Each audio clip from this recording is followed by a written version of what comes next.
Good morning. This is Tracy Hales Vass, right on Four Corners. Today I'm talking to Stephen Havill about his Posadas County Mysteries. Good morning, Stephen. Well, good morning. It's a pleasure to talk to you. From the small town of Datil, New Mexico. Yes, tiny town. That's great.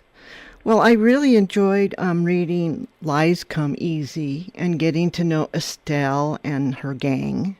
Uh-huh. Now, this book is the 23rd in the Posadas Mysteries. Yes. It started out with Heartshot, Mm-hmm. which I wrote way back in whenever it was, 91, 92. Okay, wow. Yeah. So has the story been evolving? Yeah. I started out without thinking in terms of making a series. Uh-huh. And I wrote the first one, and then when the publisher wanted the follow-up, it made sense to make it a series. And without even thinking, I do a lot of things without thinking in writing. Right. I decided the second book, Bitter Recoil, takes place right after the end of the first one. In the end of Heartshot, Bill Gessner has a heart attack, and so in Bitter Recoil, it starts out with him recuperating from heart surgery. Mm. And then that sort of started a pattern. Every book took place after, as a sequel. And so everybody kept getting older. And finally, by the time I got to ninth one in the series, Bag Limit, Bill Gessner was ready to retire. And Estelle, who had always played a major supporting role, took over as undersheriff when Bobby Torres was elected sheriff. And so they just kept, she just kept getting older. And in Heartshot, she's not married. And in the second book, she is, and pregnant. And in the third book, she has her first son. And, things just keep getting older. People keep getting older. And in the book I'm working on right now, Bill Gessner is 86. And Estelle is about 53. And her two incredibly talented sons, one's 27, I think, and the other's 25. And one's a famous musician. Yes, he's doing very well for himself. That's been a lot of fun. Oh, yeah. Yes. I love the family and the coming together in Lies Come Easy. They come together for Christmas, a real hurried gathering, but very real and very, I can tell the people are very real to you anyway. Yeah, they are very real. And, lots of awful things happen around them, but I've tried to avoid character cliches. I Yes. don't like to have Estelle fight with her husband, and, her son's not a drug head. Right. He's not an arrogant kid. And, it's just, I want them to be the sort of characters that I would want to spend time with. They're very believable and very real. I enjoyed them. Thank you. And in the small town that or the county that you've created, right? Yes. Everybody knows everybody. Yes, and that can be good and that can be bad. Right. And all the books are set in this same area. Yes, they How all, fun. except for the second one, which takes place up in the Amos. Mm-hmm. The second one in the series, Bitter Recoil. They all take place in Posadas. Well, how long does it take you to write one of these, and how often do you put one out? Probably every year to 14 months in that neighborhood. I don't feel particularly pressured. The publisher has been very cooperative. Great. Well, whenever you get one done, send it to us. Oh, perfect. That's kind of nice. It is nice. It is nice because you've established this whole scenario, which goes very well. It's police procedural type mystery, right? Yes, that's what I would call them. Yeah. Yes. Well, do you want to take a minute and so our audience can hear a little bit of it and read for us? Well, if you like. I would I'm like. not sure how great a reader of audiobooks I am, but It's okay. I thought I'd do the first chapter of Lies Come Easy just so, people can get a sense of why I write the way I do. Perfect. Okay? Yes. Chapter 1. 310 PCS. Dispatcher Ernie Wheeler's voice sounded vaguely mechanical over the radio. Finally, Under Sheriff Estelle Reyes Guzman said aloud. The dash clock announced 11:45 on that Friday, 3 days before Christmas. The last call she'd taken was a lost dog report at 8:08 that same evening, resolved 15 minutes later. The aging, deaf, half-blind Jack Russell mix was found snoozing on a neighbor's pillowed porch swing after dining on 2 bowls of cat food. The daring rescue had earned Estelle a smothering hug from the elderly dog's invalid owner, Florence Atencio. The undersheriff had been sympathetic since Fudgy, the Jack Russell, was Mrs. Atencio's trusted companion. The Christmas season was hard enough on the lonely without a missing beloved pet. The swing shift she had been covering for Lieutenant Jackie Tabor would end in a few minutes, but Estelle wasn't tired.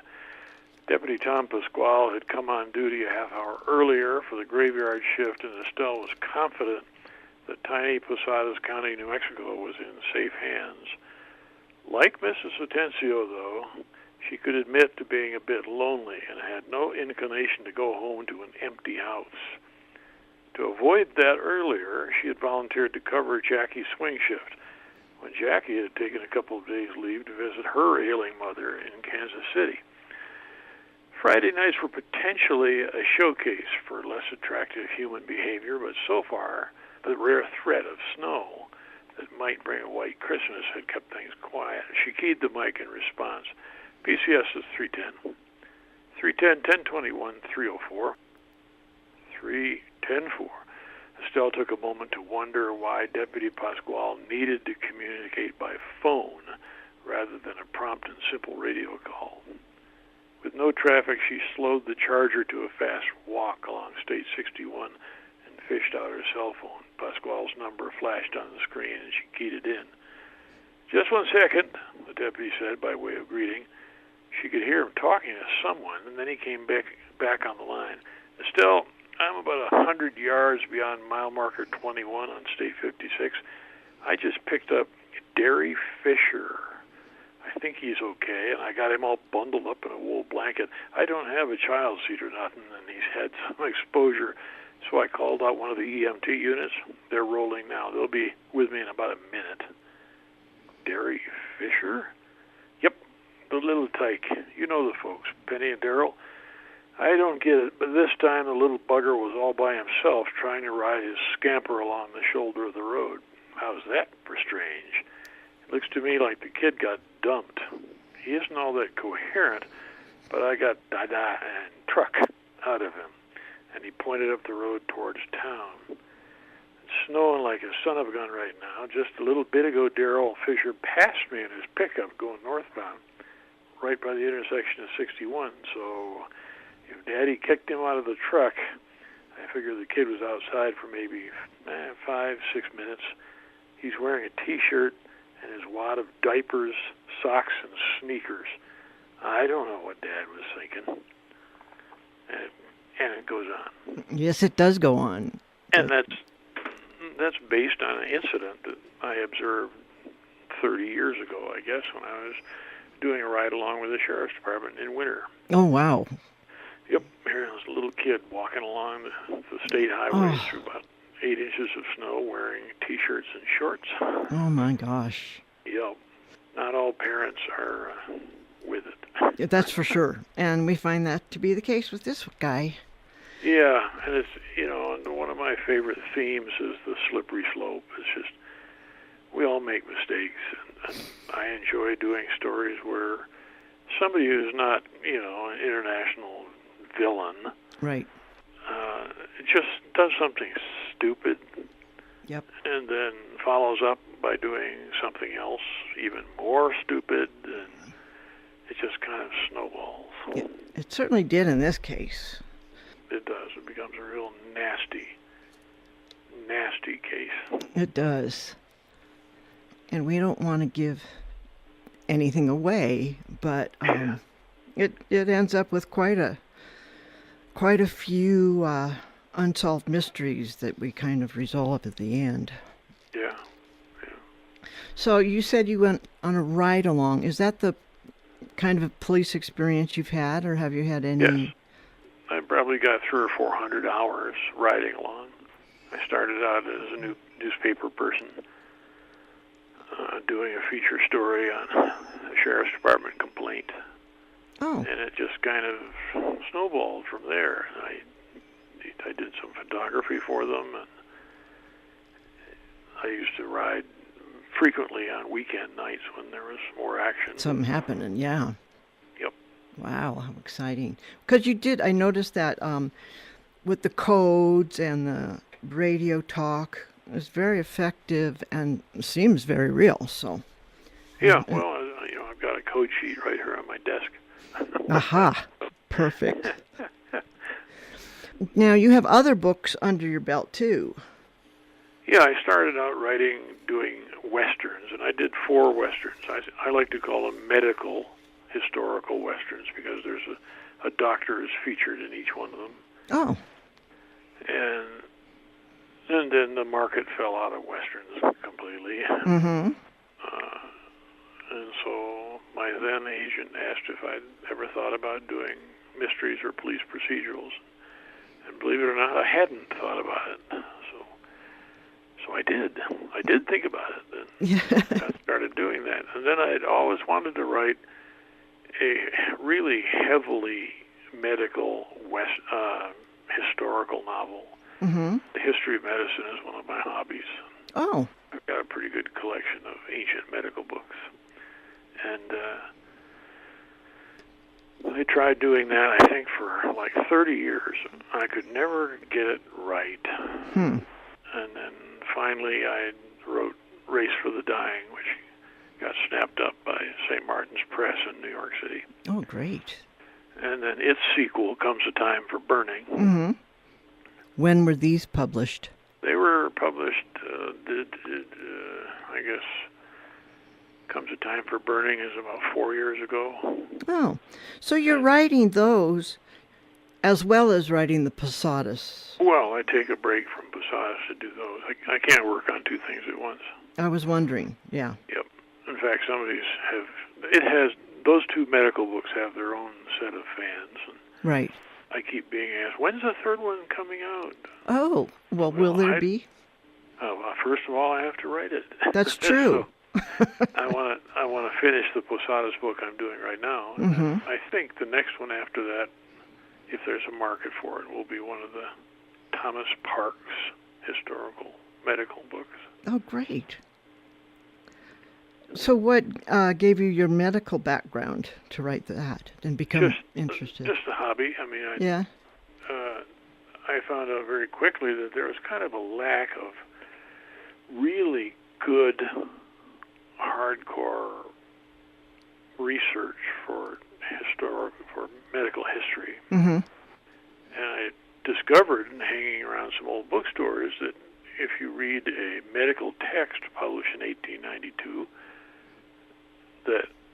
that's a huge source of really accurate medical history. You know, what the dosages were, what the procedures were. And so I've collected a fairly large collection of medical texts from starting about 1870. Wow. Up into about 1910. Oh, that's really interesting. When is Race for the Dying set? What time frame then? 1891. Oh, perfect. Yep. Well, I'm going to check those out. So do you find that your voice differs in those? Oh, sure. Yeah. Is that difficult to maintain after writing Posadas? No, I don't think so.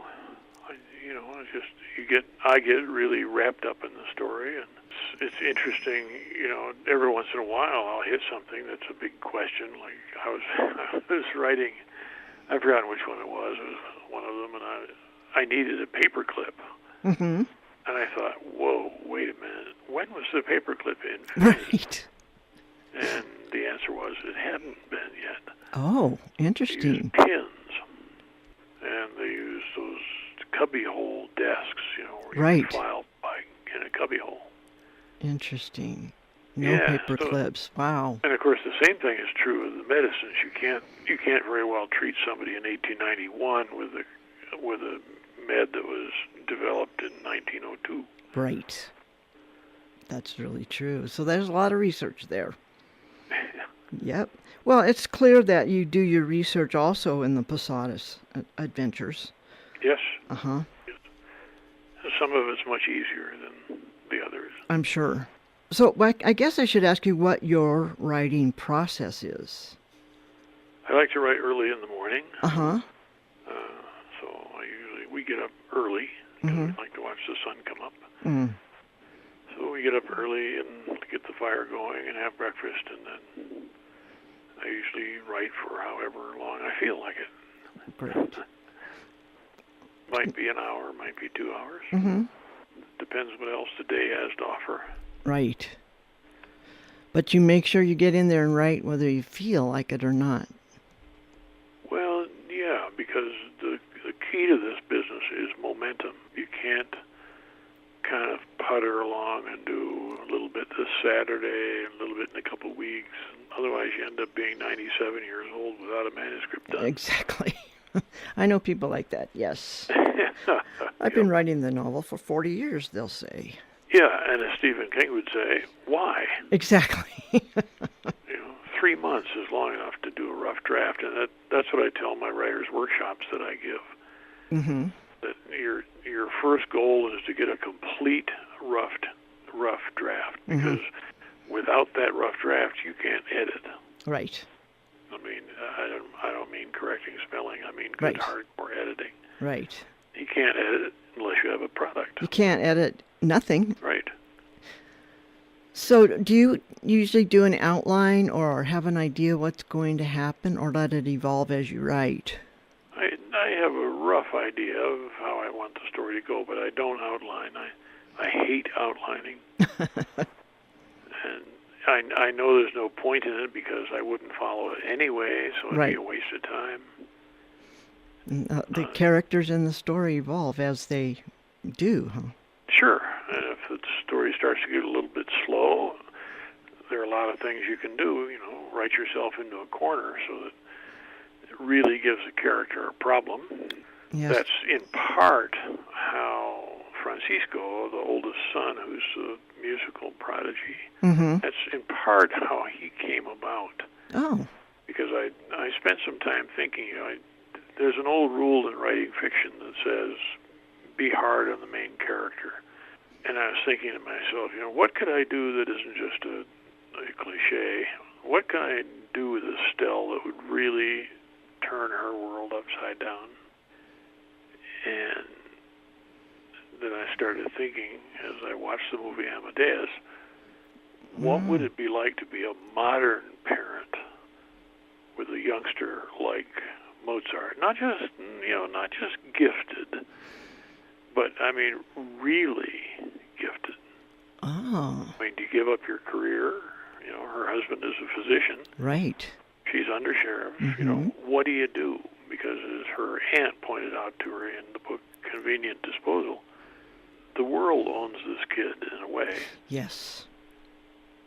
And so, first of all, how could you not know he had music in his soul?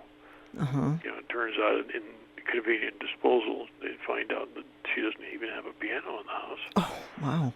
Yeah, because she didn't know. Right. And so this just, lands in her world with both feet. Oh, that's a great conflict. Yeah. Different, Yeah, he gives his first home concert at the age of 15 in the book Night Zone, where it's part of the curriculum at the conservatory that he goes to, that they have to arrange a concert in their hometown to learn what it's like to put together a concert and choose the music and Oh, perfect. do all that stuff. Uh-huh. And so the scene where he plays the concert is fairly lengthy because you can't just tell the reader, yeah, he played a concert, it was great, everyone loved it. And then Right. So that was a lot of fun, choosing the music that he was going to play. Oh, yeah. Are you a musician? A bad one. But you knew enough about music to be able to... Yes. That would be really fun. Yeah. I like that. That's a great idea. Yep. And then the kids as well as Estelle and her marriage evolve through this. Yeah. It's exciting. Do you dream about them? No. That's good. That's good. No.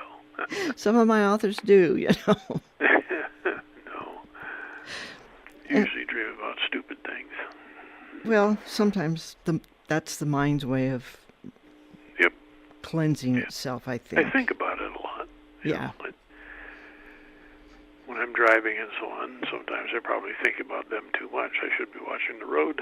Oh, I'll keep that in mind if I'm ever driving near you. There you go. So how important is it to have, you say you lead writers' workshops. How about, do you have peers critique and read over and give suggestions on your work? Well, my wife reads my manuscripts when they're done. Oh, good. When I think they're ready to go to the editor. Mm-hmm. And she's a really good reader because she really doesn't care for mysteries. Oh, perfect. But better be pretty good to keep her attention. Right. Well, that's great. But, and that's a mistake, by the way, that a lot of beginning writers make, is giving their stuff before it's finished to friends and relatives to read. That's true. It's a good way to lose friends. It is true, yes. Yeah. I mean, wait till you have a finished story. Right. That's great advice. So tell me about the writers' workshops that you lead. Well, usually, and what I found works best over the years, is I just open it from word one to questions. Anybody have any questions? Mm-hmm. Because if you have 16 or 17 people in the room taking the workshop, they're all at different places in their experience and in what they've done and what they want to do. Right. So it's much easier just to have them start firing questions, and I kind of organize the workshop based on their questions. Oh, that's a good idea. Yeah, and that works really well. And the workshops that work really well are full day. We go from 9 to noon and 1 to 4. Oh.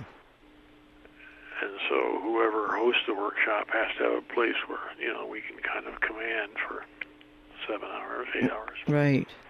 And that gives people really time to ask questions. Mm-hmm.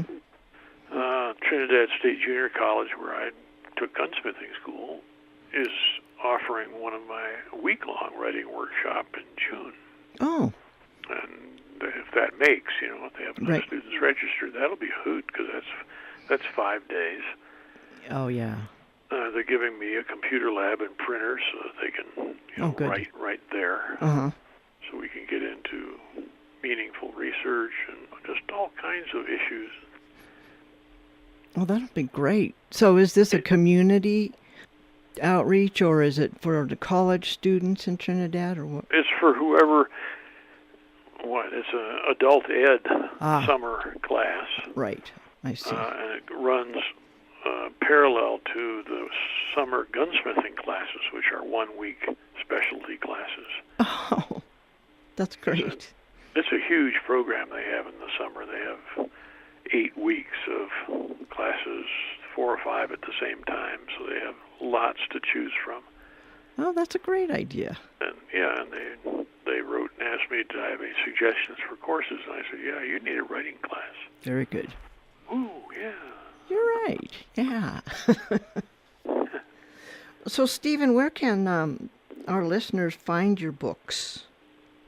Well, any bookstore, of course. Okay.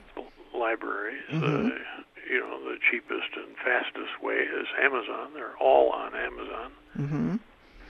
in any format, whether you like Kindle or audiobooks or paperback or hardcover. And do you read the audiobooks? No. Mm-hmm. No, they hire professionals to do that who have good sound studios. Right. Well, that's interesting. And do you have a web presence that If you go to poisonpenpress.com, they have an author page. You can look me up there, or you can just type in my name on Amazon and you'll get more than you ever wanted. There are a lot of reviews and a lot of discussion on your books there for sure. I did that, yep. Yeah, they've been covered thoroughly. Mm-hmm. How long have you been a full-time writer? Oh, I wrote my first Western in 81, Mm-hmm. 81. I've been writing ever since. I also, I squeezed in 25 years of school teaching in there, too. Oh. What subject did you teach? I taught language arts, biology, physical science, pre-algebra. Oh, my. A lot of things over the years. Yeah. I taught in Grants for a long time, and then Ah. we moved down to old Lincoln town, and I taught in Ruidoso for 9 years, Oh, my. at the middle school. So in teaching all those subjects, you picked up information for your own books. Sure. That's great. Sure. So now you're working, when will the next Posadas adventure mystery be coming out, do you know? It will probably be out in April of 20. Okay. The Poison Pen has been bought by Source Books of Chicago. Oh. And so it's going to take them a while to get everything reorganized and figured out. Right. That's And okay. I didn't want to rush anyway, so Right. it's amazing how quickly they need about 9 months lead time to publish, and so Mm-hmm. that means I have to get the finished manuscript to them by June or July, which is not that long No, away. it's not. Do you foresee an end point for the Posadas mysteries? I haven't even thought about that. Good. I keep having people ask me, when are you going to kill off Bill? And my response is, why should I? Exactly. 86 isn't old. Right. He's not sitting there drooling. He's not. He still has a voice in there. Sure. And I know elderly folks who are like that. Yeah. Yeah. Well, we are just about out of time. Is there anything else you want to add? I can't think of anything. I haven't been up to Farmington in a long time for a signing or a workshop. So Oh. maybe this will prompt somebody up there, the library or whomever, to say, okay, let's do that. Absolutely. I hope so. One of my favorite readers lives in Farmington. Oh, really? Yep. Good. And he's been reading the books for years. Good deal. Yep. Well, we like it up here. Yeah. And we like meeting all writers around the state. So this is fun. Yeah, great. Thank you for doing it. Well, thank you. And thanks for the book and the reading. And I'll check out some of the other ones. All right. Thank you. Have a great day. You too, Stephen. Thanks. Okay. Bye-bye. Bye. And that was Stephen Havill talking to us from Datil, New Mexico, about his many books in the Posadas County Mysteries and his other publications. This is Tracy Hales-Vass, right on Four Corners, on 90.9 FM, KSJE, Farmington, New Mexico. You can contact me at righton@sanjuancollege.edu.